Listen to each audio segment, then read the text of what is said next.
क्या आपने कभी 64 योगिनियों के विषय में सुना है? यह हिंदू धर्म में देवियों का एक अत्यंत आकर्षक समूह है।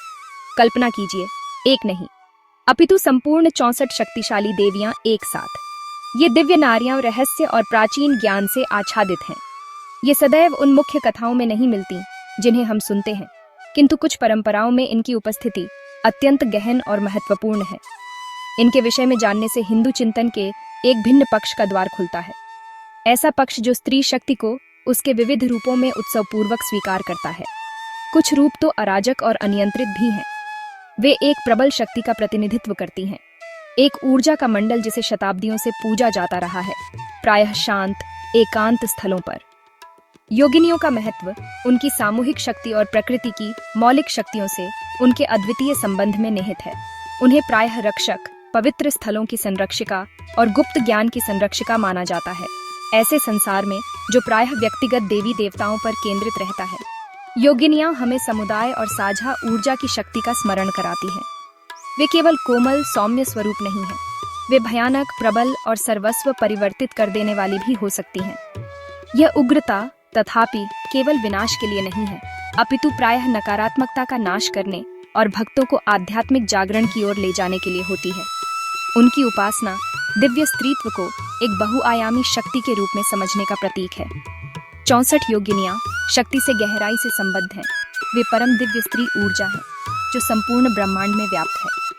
प्रत्येक योगिनी को इस महान ब्रह्मांडीय शक्ति का एक अंश या विशिष्ट पक्ष माना जा सकता है। शक्ति की कल्पना एक दीप्तिमान प्रकाश के रूप में कीजिए और प्रत्येक योगिनी को एक भिन्न किरण जिसका अपना अनूठा रंग और तीव्रता है। सम्मिलित होकर वे इस स्त्री शक्ति का संपूर्ण वर्णक्रम बनाती हैं, जिसमें सृजन, संरक्षण और ब्रह्मांडीय संतुलन हेतु आवश्यक होने पर संहार भी सम्मिलित है। उनकी कथाएं और चित्रण प्रायः उनकी स्वतंत्रता तथा विविध प्राकृतिक और अलौकिक तत्वों पर उनके नियंत्रण को उजागर करते हैं, जो स्त्रीत्व की स्वतंत्रता को दर्शाता है। हमें, विशेषकर विद्यार्थियों को, आज इन रहस्यमयी स्वरूपों के विषय में क्यों जानना चाहिए? योगिनियों को समझने से हमें हिंदू परंपराओं के भीतर की विशाल विविधता को सराहने में सहायता मिलती है। यह हमें दर्शाता है कि प्राचीन भारत ने स्त्री शक्ति को उन स्वरूपों में भी स्वीकारा और पूजा जो सदैव पारंपरिक या विनम्र नहीं थे। ये देवियां शक्ति, बुद्धिमत्ता और आध्यात्मिकता पर एक भिन्न दृष्टिकोण प्रदान करती है। वे हमें परिचित कथाओं से आगे देखने और उन विश्वासों के समृद्ध ताने बाने को खोजने के लिए प्रेरित करती हैं जो हिंदू दृष्टिकोण का निर्माण करते हैं। योगिनियां अत्यंत प्राचीन हैं, फिर भी उनकी शक्ति और स्वतंत्रता की कथाएं आज भी गूंजती हैं, प्रेरणा और उत्साह प्रदान करती हैं। योगिनी शब्द का वास्तविक अर्थ क्या है? सरल शब्दों में, योगिनी वह स्त्री साधिका है जो योग का अभ्यास करती है। किंतु ये केवल शारीरिक आसनों तक सीमित नहीं है जिन्हें हम आज योग से जोड़ते हैं। प्राचीन संदर्भ में योग का तात्पर्य एक गहन आध्यात्मिक अनुशासन से है, अर्थात परमात्मा से मिलन। अतः योगिनी वह नारी है जिसने अपने साधनों द्वारा महान आध्यात्मिक शक्तियां, रहस्यमयी क्षमताएं और गहन समझ प्राप्त की है। वह अपनी ऊर्जाओं की स्वामिनी है जो असाधारण कार्य करने में समर्थ है। यह शब्द स्वयं एक ऐसी विभूति का संकेत देता है जिसके पास अद्भुत नियंत्रण, प्रज्ञा और प्रायः अलौकिक सामर्थ्य होती है। योगिनियों को प्राप्त शक्तियां वास्तव में विलक्षण और विविध हैं। उन्हें प्रायः आकाश में उड़ने, अपना रूप परिवर्तित करने, तत्वों पर नियंत्रण रखने तथा वरदान देने या शाप देने की क्षमता से युक्त बताया गया है। कुछ योगिनियां उपचार और संरक्षण से संबद्ध मानी जाती हैं, जबकि अन्य योगिनियां दुष्ट शक्तियों से संघर्ष हेतु आवश्यक प्रचंड विध्वंसकारी ऊर्जा का प्रतीक हैं। वे सामान्य मानवीय बंधनों से मुक्त हैं। उनकी शक्तियां कभी कभी प्रकृति से भी जुड़ी होती हैं, वनों, पर्वतों तथा श्मशान स्थलों से। ये वे स्थान हैं जो उग्र और अनियंत्रित माने जाते हैं। यह संबंध उनकी वास्तविक ऊर्जा और मानव तथा आत्मिक लोकों के मध्य सेतु के रूप में उनकी भूमिका को उजागर करता है। क्या ये योगिनियां देवियां हैं अथवा वे कुछ भिन्न हैं? यह एक अत्यंत रोचक प्रश्न है। वे निसंदेह दिव्य हैं और उनकी पूजा भी उसी प्रकार की जाती है। प्रायः उन्हें दुर्गा, काली या पार्वती जैसी किसी प्रमुख देवी की सहचरी या अभिव्यक्ति माना जाता है। फिर भी वे स्वयं में भी अत्यंत शक्तिशाली स्वरूप हैं। प्रत्येक की अपनी विशिष्ट पहचान और विशेषताएं हैं। वे एक समूह के रूप में कार्य करती है, उनकी शक्ति 64 के समूह के रूप में उनकी एकता से और भी बढ़ जाती है। यह समूहगत स्वरूप उनकी पहचान का एक विशेष पक्ष है, जो उन्हें अन्य देवी देवताओं से भिन्न बनाता है, जिनकी पूजा प्रायः एकल या युगल रूप में होती है। योगिनियों की शक्ति हिंदू देवियों में अनेक अन्य देवियों से भिन्न है। उनकी ऊर्जा को प्रायः कच्चा, अप्रशिक्षित और प्रत्यक्ष पृथ्वी तथा उसकी मौलिक लय से जुड़ा हुआ बताया गया है। जहाँ लक्ष्मी जैसी देवियाँ समृद्धि और पार्वती वैवाहिक सुख का प्रतिनिधित्व करती है, वहीं योगिनियाँ प्रायः स्त्रीत्व की अधिक उग्र, अधिक स्वतंत्र अभिव्यक्तियों का प्रतिनिधित्व करती हैं। उनकी शक्ति आवश्यक नहीं कि पत्नी या माता जैसे सामाजिक भूमिकाओं के माध्यम से प्रवाहित हो, वह उनमें स्वयं में निहित और स्वाधीन होती है। यही उन्हें अत्यंत आकर्षक व्यक्तित्व बनाता है, जो दिव्य स्त्रीत्व और संसार में उसकी अभिव्यक्ति की पारंपरिक धारणाओं को चुनौती देती है। भारत में 64 योगिनियों को समर्पित कुछ अत्यंत विशिष्ट मंदिर स्थित हैं।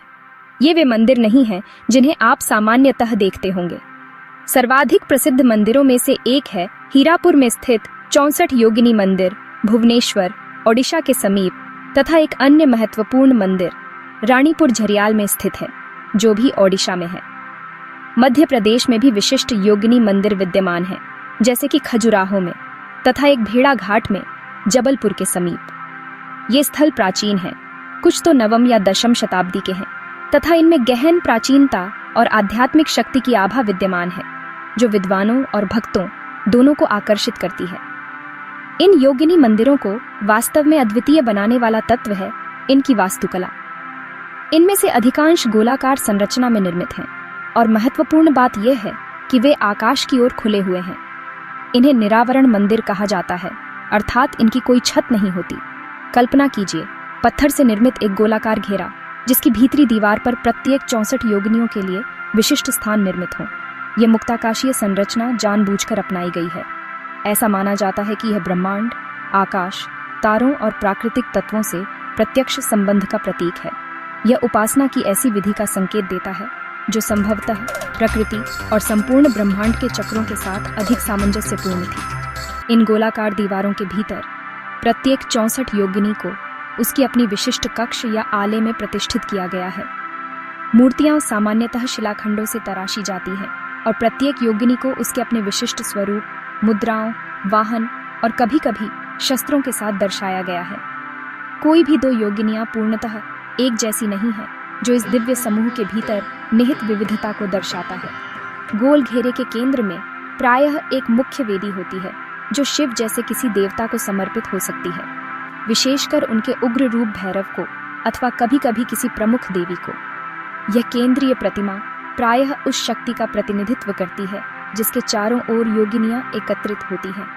इन योगिनी मंदिरों के भीतर का वातावरण अत्यंत भिन्न होता है। वे प्राचीन, शक्तिशाली और अत्यंत रहस्यमय प्रतीत होते हैं, क्योंकि वे तत्वों के लिए खुले हैं।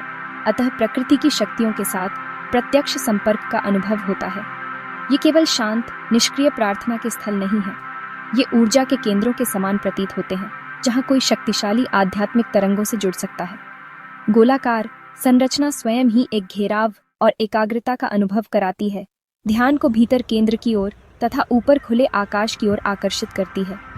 ऐसे मंदिर में प्रवेश करना एक अद्वितीय अनुभव है, जो प्राचीन आध्यात्मिक साधनाओं की एक झलक प्रदान करता है। योगिनियाँ हिंदू देवियों में लक्ष्मी, सरस्वती या पार्वती जैसी अन्य देवियों से अनेक विशिष्ट प्रकारों में भिन्न हैं। वे उन देवी स्वरूपों से भिन्न हैं जिनकी पूजा सामान्यतः की जाती है, जहां अनेक मुख्यधारा की देवियों को प्रायः पारिवारिक संरचना में पत्नी, माता या पुत्री के रूप में चित्रित किया जाता है। वहीं योगिनियों को सामान्यतः स्वतंत्र और स्वायत्त रूप में दर्शाया गया है। वे एक अद्भुत सामूहिकता, शक्ति के बहाव के रूप में कार्य करती हैं, न कि पुरुष देवताओं के साथ अपने संबंधों से पहचानी जाने वाली व्यक्तिगत देवियों के रूप में। उनकी ऊर्जा प्रायः अधिक उग्र, अधिक मौलिक और कम पारिवारिक होती है, जो दिव्य नारीत्व का एक भिन्न पक्ष प्रस्तुत करती है। योगिनियों से संबंधित एक अत्यंत रोचक कथा उनके सृजन के विषय में बताती है कि उन्हें महादेवी दुर्गा की सहायता हेतु उत्पन्न किया गया था, जब वे राक्षस रक्तबीज से युद्ध कर रही थीं। उस दैत्य को एक कठिन वरदान प्राप्त था। उसके रक्त की प्रत्येक बूंद जो पृथ्वी पर गिरती, उसे उसी के समान एक और दैत्य उत्पन्न हो जाता।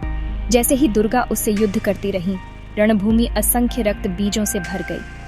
इससे निपटने के लिए दुर्गा या कभी कभी काली, उनका उग्र रूप, ने योगिनियों को प्रकट किया। इन शक्तिशाली स्त्री योद्धाओं ने संपूर्ण रणभूमि में फैलकर रक्तबीज के रक्त की प्रत्येक बूंद को पृथ्वी पर गिरने से पूर्व ही पी लिया। इस प्रकार दुर्गा को अंततः दैत्य को पराजित करने में सहायता मिली। ये कथा उनके उग्र स्वभाव और ब्रह्मांडीय युद्धों में उनकी महत्वपूर्ण भूमिका को उजागर करती है। एक अन्य पक्ष जो योगिनियों को विशिष्ट बनाता है वह है तंत्र के साथ उनका गहन संबंध। तंत्र हिंदू धर्म के भीतर एक जटिल और प्रायः गलत समझा जाने वाला आध्यात्मिक मार्ग है, जिसमें विशिष्ट अनुष्ठान, ध्यान और साधनाएं सम्मिलित हैं, जिनका उद्देश्य आध्यात्मिक मुक्ति और दिव्य ऊर्जाओं का साधन है। योगिनी पूजा ऐतिहासिक रूप से तांत्रिक मंडलों में अधिक प्रचलित थी, जिसमें कभी कभी ऐसी साधनाएं सम्मिलित होती थीं जो गुप्त थीं या मुख्यधारा समाज द्वारा अपरंपरागत मानी जाती थीं। इस गूढ़ संबंध ने उनके रहस्य को और भी गहरा कर दिया और उन्हें उन देवताओं से भिन्न बना दिया जिनकी पूजा विशाल पारंपरिक मंदिरों में अधिक सार्वजनिक और सहज सुलभ थी। उनकी शक्ति को प्रबल और रूपांतरकारी माना जाता था, जिसे समर्पित आध्यात्मिक अनुशासन द्वारा प्राप्त किया जा सकता था। आज भी 64 योगिनियों का अत्यंत महत्व है। वे नारीत्व की अनियंत्रित, स्वतंत्र और सामूहिक शक्ति का प्रतिनिधित्व करती हैं। एक ऐसी दुनिया में जहां स्त्री सशक्तिकरण और आध्यात्मिकता की विविध अभिव्यक्तियों को तीव्रता से महत्व दिया जा रहा है, योगिनियां प्रेरणा का एक समृद्ध स्रोत प्रदान करती हैं। वे हमें एकता में निहित शक्ति, प्रकृति की मौलिक ऊर्जाओं से जुड़ने के महत्व और सर्वाधिक प्रचलित कथाओं से परे विद्यमान आध्यात्मिक मार्गों की स्मृति कराती है। उनके गोलाकार मंदिर, जो आकाश की ओर खुले हैं, आज भी उन साधकों को आमंत्रित करते हैं जो दिव्यता को उसके अनगिनत शक्तिशाली रूपों में गहराई से समझना चाहते हैं।